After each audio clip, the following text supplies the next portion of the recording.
और क्या बिहार में जंगल राज की वापसी हो गई है? क्या बिहार फिर से 90 के दशक में पहुंचता दिखाई दे रहा है? जिस जंगल राज के खिलाफ नीतीश कुमार सत्ता में आए, अब उन्हीं का शासन फिर से उस दौर की याद दिला रहा है। बीते एक हफ्ते में दर्जन भर से ज्यादा बड़ी वारदातों ने बिहार को दहला दिया। गवाहों को सड़क पर गोली मारी जा रही है, रिटायर्ड टीचर भी सुरक्षित नहीं है, लेकिन सरकार आंकड़े गिना रही, बता रही है कि बिहार में अपराध कम है। बीजेपी का आरोप है कि सीएम की नजर दिल्ली पर है और इसीलिए उन्हें बिहार नहीं दिख रहा। बिहार में कानून व्यवस्था की बदहाली नहीं दिख रही। इस वक्त वहां पर हालात कैसे बन गए हैं, इस रिपोर्ट में सब कुछ जानिए।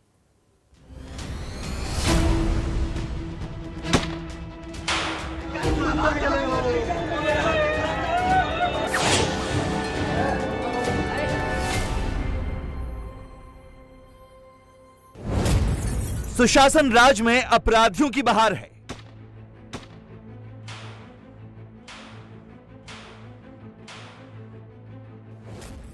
बिहार में छलनी छलनी हो गई है कानून व्यवस्था।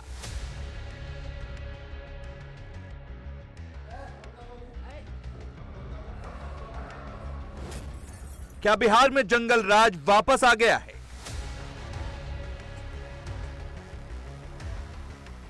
यह सुशासन बाबू का बिहार है। यहां कानून व्यवस्था कितनी चाक चौबंद है, यह तो सिर्फ उसकी बानगी भर है। बिहार से लगातार ऐसी तस्वीरें सामने आ रही हैं, लेकिन बीते 24 घंटे में अलग अलग हिस्सों से आई इन तस्वीरों ने बिहार में कानून राज के दावों को छलनी छलनी कर दिया है।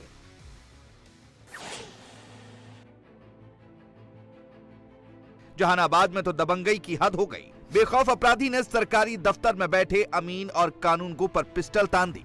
वे कुछ समझते उससे पहले ही दबंग उन्हें पीटने लगे। दोनों को इस कदर पीटा गया कि उन्हें प्राथमिक स्वास्थ्य केंद्र में जाकर इलाज कराना पड़ा। तो जब मैं प्रभारी के कक्ष में गया तो फिर वो उधर से आया और प्रभारी से भी बहस करने लगा कि नहीं आप जो है सो ये वो गाली गलौज करने लगा वहाँ पे। और फिर जब गाली गलौज से उसका मन नहीं भरा तो वो बाहर जाके अपने लोगों को अंदर बुलाया और सभी लोग एकाएक अंदर रूम में घुस गए और सब मारपीट करने लगे। उसी बीच में बारू यादव ने मेरे ऊपर पिस्टल तान दिया, तो मैं वहाँ पे सीधा एक ही जगह खड़ा रह गया। उसके बाद उन्होंने बेल्ट लाठी जो भी उनको मिला उनसे उससे मारपीट के, और जब मेरे प्रभारी द्वारा बताया गया कि पुलिस आ रही है 5 मिनट में, तो जल्दी जल्दी वो लोग वहाँ से भाग गए। पुलिस का जवाब रटा रटाया है। पहले पुलिस वीडियो की पड़ताल करेगी, उसकी सच्चाई की पुष्टि करेगी और अगर तब तक अपराधी फरार नहीं हुए तो उनके खिलाफ कार्रवाई शुरू की जाएगी। एक व्यक्ति सरकारी कार्यालय में जाकर इस तरीके से गुंडागर्दी या जो हथियार लेके जो है डरा धमका रहे हैं, और मैंने कहा कि तुरंत उस पर जाके कार्रवाई करें और उस वीडियो की जांच करें। मैंने भी देखा है उसको, और उस व्यक्ति की जांच उपरांत जो भी विधिसम्मत कार्रवाई है करनी चाहिए। भागते लोग और टूटी खिड़कियां बिहार में अपराधियों के लिए आई बहार की गवाही दे रही हैं। मुजफ्फरपुर के रेस्टोरेंट में करीब 35 लोग मौजूद थे। बच्चे के बर्थडे की पार्टी थी। अचानक वहां गोलियां चलने लगती हैं। लोग जान बचाने के लिए इधर उधर भागते हैं। बदमाश 18 से 20 राउंड फायरिंग करने के बाद फरार हो जाते हैं। कांच के टूटे टुकड़े से 3 लोग घायल हैं। छोटा भाई बैठा हुआ था होटल पे काउंटर पे, तो चारा जो आया है ऊपर आया है एक लड़का, तो पूछा है बोले प्रिंस है, प्रिंस मेरा नाम हुआ, प्रिंस है, तो बोला है कि नहीं है, तुम नीचे आओ। उसी को बुलाया, तुम नीचे नहीं गया, ठीक है। सीढ़ी के पास गया, वहीं से जैसे वो अंदर घुसा है ना, उसके बाद लगातार गोली चलाने लगे। लोग को पता नहीं है। आपका पहले किसी से कोई विवाद हुआ? विवाद तो है, लेकिन अभी पता नहीं चल पा रहा है कौन है। करीब 20 राउंड गोलियां चली, 35 लोगों की जान खतरे में पड़ी, लेकिन रेस्टोरेंट का मालिक किसी की पहचान नहीं कर पा रहा है। आखिर वो बदमाशों की पहचान भी कैसे करे, क्योंकि बिहार में अपराधियों के हौसले बुलंद हैं।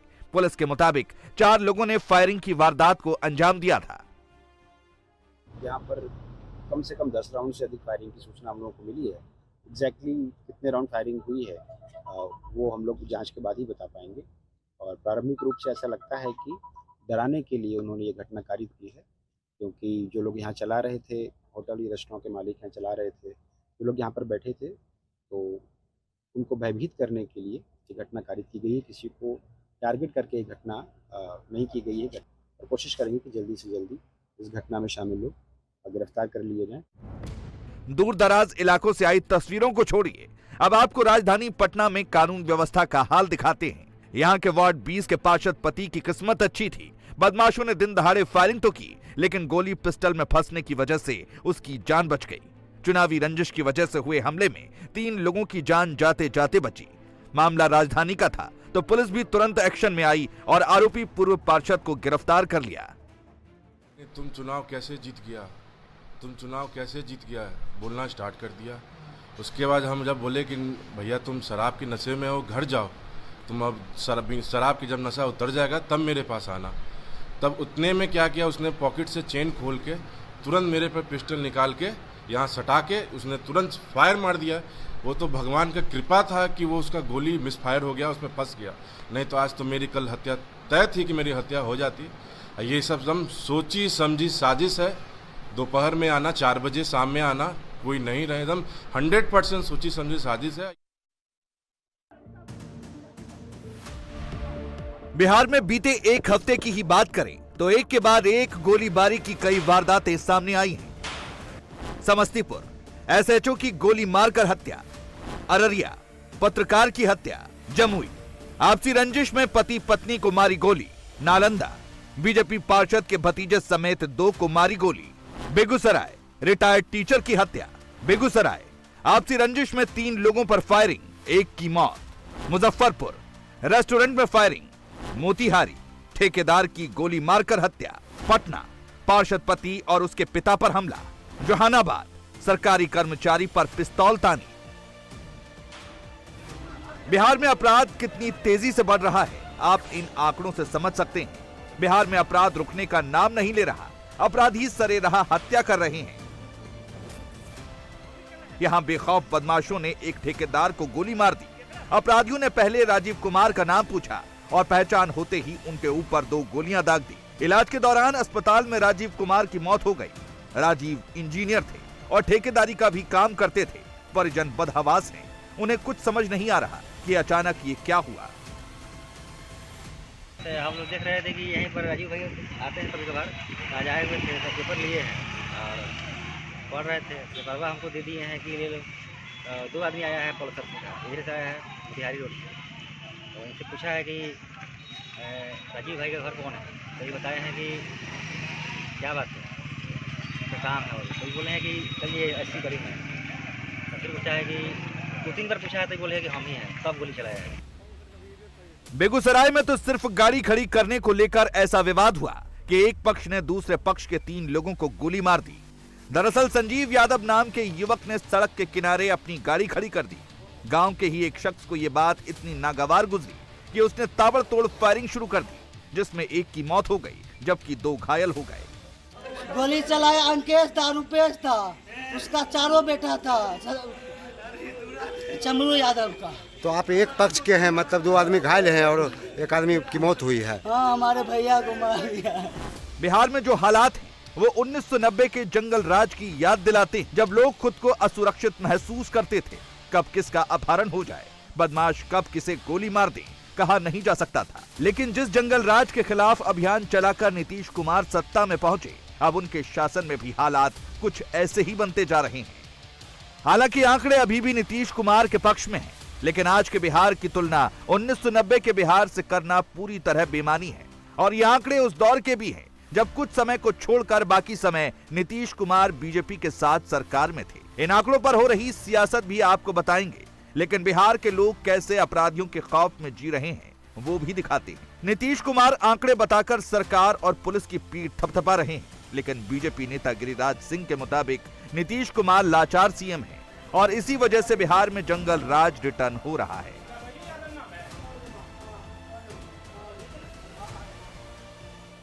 एक तो मैं नीतीश बाबू के प्रति मुझे एक तरह से लगता है कि अब एक लाचार मुख्यमंत्री हो गया। भ्रष्टाचार के साथ साथ लॉ एंड ऑर्डर के सवाल पर बिहार सरकार फेल हो चुकी है। यानी अब नीतीश कुमार का इकबाल खत्म हो गया है और वो अब जो जंगल राज को खत्म करने के लिए बिहार के लोगों ने इन्हें मुख्यमंत्री बनाया था, आज जंगल राज के प्रतीक बन रहा है। बीजेपी सीएम नीतीश कुमार को लाचार बता रही है, लेकिन महागठबंधन के नेताओं के मुताबिक बिहार में सब ऑल इज वेल है और बीजेपी सिर्फ लोगों को डराकर माहौल खराब कर रही है। आपराधिक घटनाओं का 17 मानकों पर हम समीक्षा करते हैं और सरकार कानून के राज के तहत बगैर जाति धर्म के अपराधियों के खिलाफ कार्रवाई करती है। अब किस कारण से हुआ है तो पुलिस अनुसंधान करती है और अनुसंधान में कोई हस्तक्षेप नहीं होता है।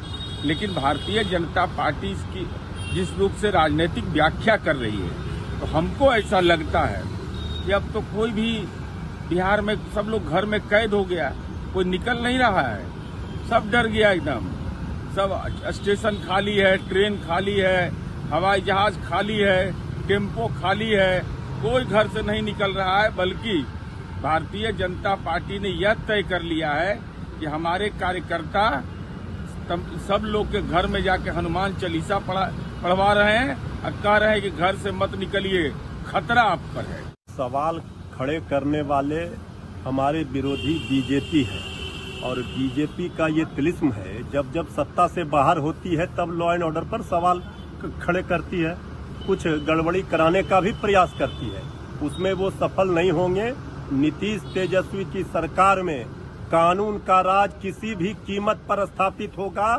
अपराधियों को पाताल से भी खोजकर उनको कड़ी सजा दी जाएगी।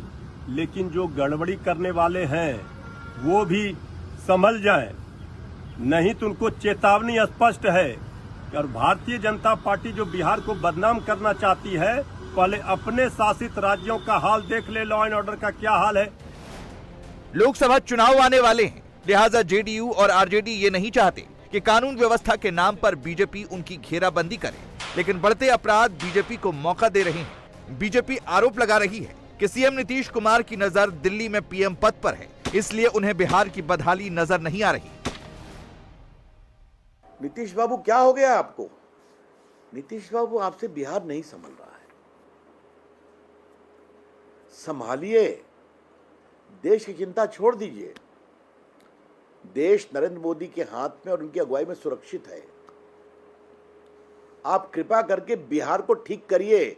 खौफ का राज है, क्योंकि जिनके साथ आपने सरकार बनाई है उनके बड़े बड़े लोगों का, रसूखदार लोगों का आशीर्वाद है बालू माफिया के ऊपर, अपराधियों के ऊपर, इसलिए होता है। तो या तो बिहार आपसे नहीं संभल रहा है या आप संभालना नहीं चाहते हैं, या फिर राष्ट्रीय राजनीति में प्रधानमंत्री का परोक्ष सपना देखते देखते बिहार से आप दूर हो गए। नीतीश बाबू, कोई वैकेंसी नहीं है, सपना दिखना छोड़ दीजिए आप। वैसे भी राहुल गांधी अलग जगा रहे हैं, अभी आपके अंदर की बात है। नीतीश कुमार जी को फुर्सत ही नहीं है कि बिहार की जनता की चिंता करें। और आज जिस तरह आप देख रहे हैं, पिछले कई महीनों से लगातार बिहार की जनता पर हमला हो रहा है और नीतीश कुमार जी आराम से चैन की नींद सो रहे, और वो बार बार कहते हैं कि हमको तो पता ही नहीं है, हमको जानकारी ही नहीं है, बिहार में ये स्थिति है। अब उनको अलग से एक चश्मा उपलब्ध भारतीय जनता पार्टी कराना चाहती है कि नीतीश बाबू आप बताइए किस चश्मे से देखना चाहते हैं। आज भी बेगूसराय में, मोतिहारी में, और जिस तरह गवाह की हत्या हो रही है, इससे स्पष्ट है कि पुलिस संरक्षण देने में पूरी तरह विफल है। बिहार में अपराध आउट ऑफ कंट्रोल होता जा रहा है। भले ही सीएम नीतीश कुमार आंकड़ों के सहारे बिहार की कानून व्यवस्था को दूसरे प्रदेशों से बेहतर बता रहे हैं, लेकिन हकीकत कुछ और ही है।